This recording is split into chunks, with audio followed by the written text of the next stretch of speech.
What if I tell you that Necromancy could be bringing back gods, get rid of auras, and bring a new type of combat to Runescape? These are all just speculations, however. I dove into the lore of Runescape and lore of Necromancy itself within popular culture to find out more about RuneScape's new skill. Let's talk about it. Yo, what's going on guys? My name's Chevalric and today we're going to be talking about the newly announced skill in RuneScape, Necromancy. And yes, I was wrong. I said it wouldn't be Necromancy, and here we are. So feel free to flame me in the comment section down below. I can take it, and I deserve it. But anyway, in this video, we're going to be talking about how the skill could possibly work within RuneScape, what kind of implication it could have on the overall game, and even some storyline things. And we're going to be talking about some lore. Don't worry, this will not be just a boring lore video, but I do want to mention it because there's some interesting things within RuneScape already that might give us some hints to what Necromancy could be. So if you're going to enjoy the video, definitely go give it a like. Join in with discussion in the comment section down below. Are you excited for Necromancy? What kind of things do you want to see from Necromancy? And what are your general ideas? Do you agree with mine? Do you have some ideas of your own? Let me know. Subscribe if you're new. We're still trying to get as close to 2K subscribers as possible by the end of the year. Without further ado, let's get into the video. Before we get into how the skill will be working, I just want to quickly touch on some lore that I found very interesting. Look, there's a lot of lore relating to Necromancy within RuneScape, but here are just some like quick fire fun facts. Xautek, mentioned in the Elite Dungeons 3 by the Dragonkin Summoner Terracat, you know, the guy that you fight as second boss within the dungeon, that summons these skeletons from this rift and these big monsters that you need to take on that you just tank and then just bop them out in like 1 minute. Yeah, he worships someone called Xautek, which is a necromancer god. Yeah, interesting. Wonder if they will do anything with that, because they said it will tie into the new storyline.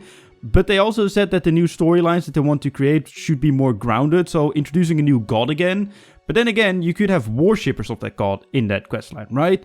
Speaking about questlines and bossing and everything, remember Shadow Anima? You know, the things that Raksha is spewing out, but also is infused with, what made him Raksha? It had something to do with Erebus.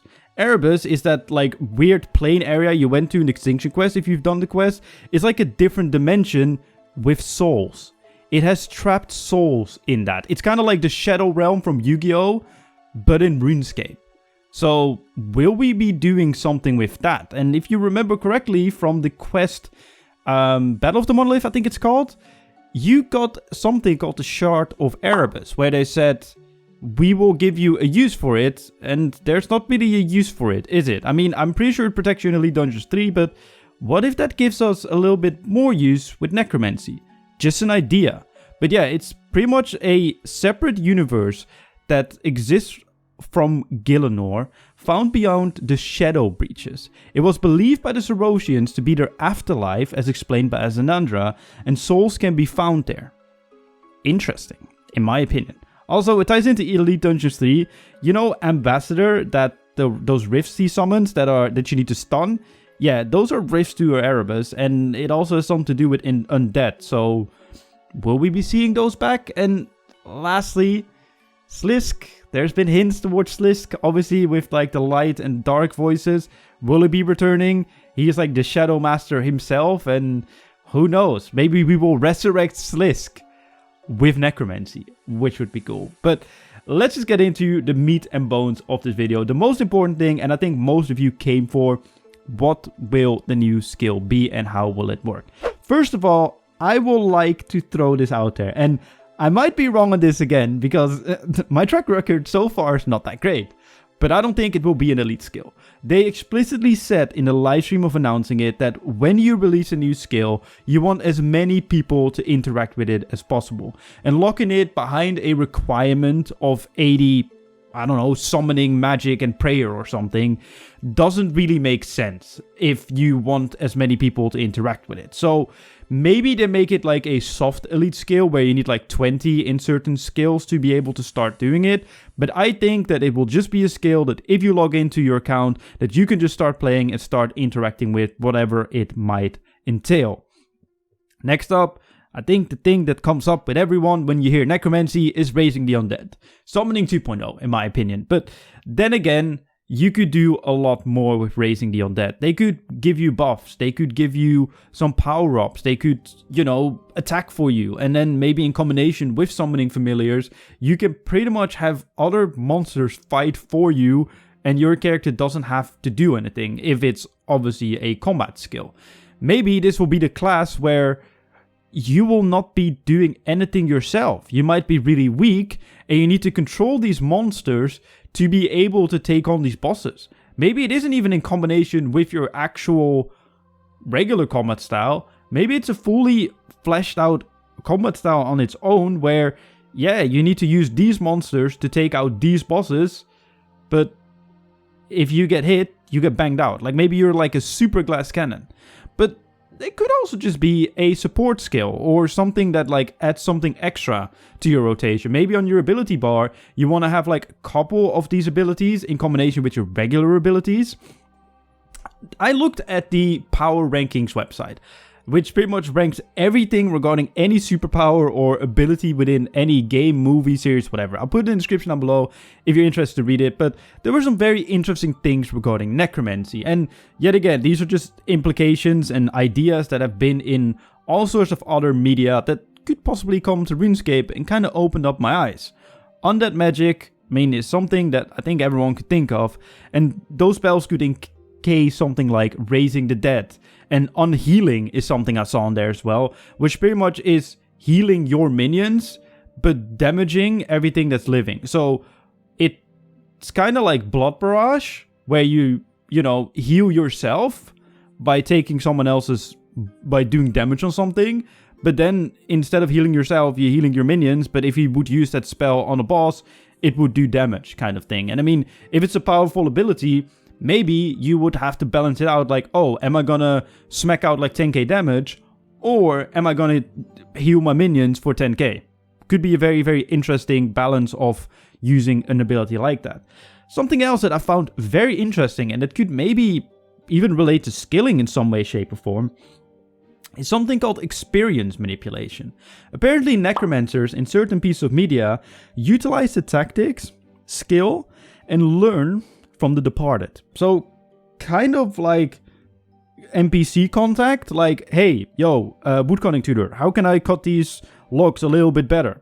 And then he would be like, oh, let me just, give you my power. But obviously he would be dead and he is alive. So maybe you can do something with like a fallen forester that is somewhere in the lore of RuneScape, or, well, they create, and then, oh yeah, if you harvest his power, you will get a woodcutting buff or something, which I think would be pretty sick, to be fair, because that could have like more implications than just some of these skilling prayers on the Saren spellbook.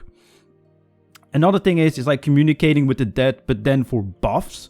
So instead of it just being skills, you would kind of like, ring up General Kazar and be like, yo, fam, give me some better, like, I don't know, defense or something. And he'd be like, bro, I got you. And then Kazar will give you some defense buffs on top of your overloads, for example, which would be very difficult to balance, because the way I'm describing it right now would just make you like such a tank that it will just be ridiculous and you will take no damage. But obviously there will probably be a damage or a balance somewhere, and yet again, this is implying that this will be a combat skill and really will affect combat as well, of course.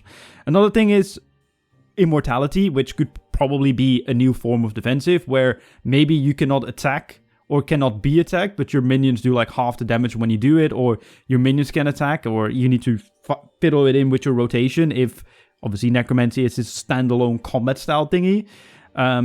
Also, new forms of bleeds can be added by pain, because that's also a thing that works with necromancy. Like, think about Avatar: The Last Airbender, right? Where you're like blood bending and you're like trying to, misform someone's arm by just blending their blood and trying to move them around. And maybe that could be like a new form of bleeds in the form of pain. You inflict pain on someone and they get damaged by it. It could be, I don't know, I'm just throwing some ideas out there. And it could also be a new form of stuns instead, by just being a bleed. But hey, I'm no game developer, these are just ideas. And maybe it could be something else. Something that when I read it, I was like, yo, this could be big for RuneScape. Let's be honest. We all know that RuneScape has one big issue, and it is auras. Auras are terrible in RuneScape. If you somehow don't know what they are, it's like this thing that you activate that gives you a boost, like 20% gather rate for lumberjacking, aka woodcutting, or it gives you a 20% damage buff or whatever. Pretty much, if you want to go bossing, you always do it on hourly aura timers because they really help you out.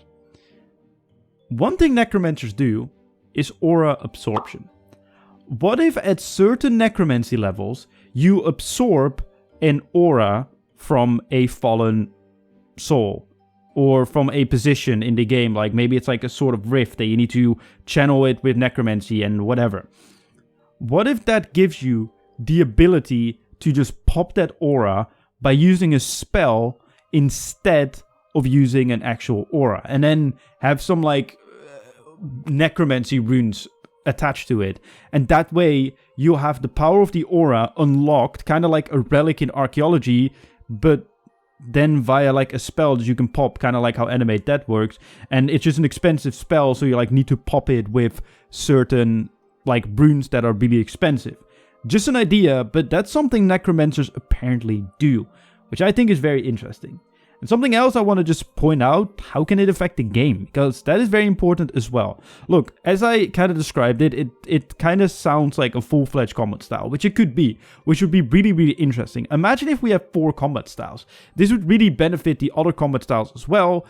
One, in the fact that power creep will be stopped a little bit, because let's be honest, right now they will have to just kind of be like, oh, new boss, well, we need to have like a reward people care for. Well, here's a range buff, here's a mage buff, here's a melee buff.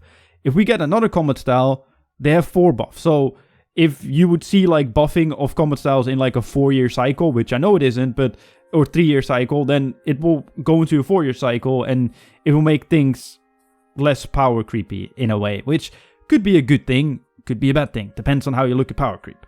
Another thing that it could really affect it is just excitement for bosses. You don't know if it will be very, very weak against necromancy, but maybe not so weak against, you know, your more traditional combat styles. Could be very, very interesting mechanical wise, and they said they will get some new PvM content in next year, so who knows? Maybe if it's a combat style, necromancy will be the best style to take it on, and the other ones will be kind of weak there. Who knows? But could also just be a support class, kind of like how summoning is, with like summoning creatures, etc, etc, and, you know, buffing your character, and you don't really do that much damage yourself. Who knows? But quest wise, it could be bringing back certain monsters. I think this gives infinite potential for them to make lore or quests that are interesting by just bringing back creatures. Look, I'm not the biggest fan of bringing back people in like TV shows and films and whatever, because I feel like it's always a bit cheap, but sometimes they manage to do it in a good way. And I mean, let's be honest, maybe Slisk, who's been in your head with the light and dark voices, is manipulating you in such a way to bring him back. And maybe even in a way, we need to bring him back to take on this new big evil, because he convinced you that we need to bring him back, but then he takes over again. I don't know, I'm just throwing some ideas out there. But it could be good for the quest lines and give them more opportunities, because maybe they did stop a quest line, whether that is the Big Slisk quest line or maybe other quest lines where they killed off a character and be like, well, that sucks, now we can't really do anything with that storyline anymore, and they'd be like, hey, you know what, actually, we want to do something with that storyline again, and then it's like, yo, main character, World Guardian, can you do us a favor? Can you bring this guy back? And obviously, maybe not as straightforward as this, like how I'm describing it, but who knows? It could have any and good implications when it comes to lore. But yeah, these are just some of my ideas. Let me know in the comment section down below what you think of them. Do you agree with them?